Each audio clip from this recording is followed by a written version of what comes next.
Ito ngayon yung kinabibisihan ko. So, medyo nag-ayos ako.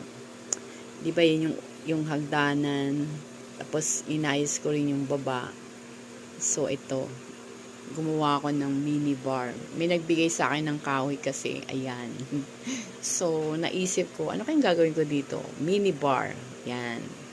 Kasi meron nga ako dun, di ba, lalagyan ng alak. Kaso lang, parang hindi naman sakto dun sa kitchen. So, ginawa ko siyang mini bar. So, masarap magano yung tumambay. Yes. Ayan. So, ayan lang ang wine ko. Bali, bibili na akong red wine. Naubos yung red wine. Ayan.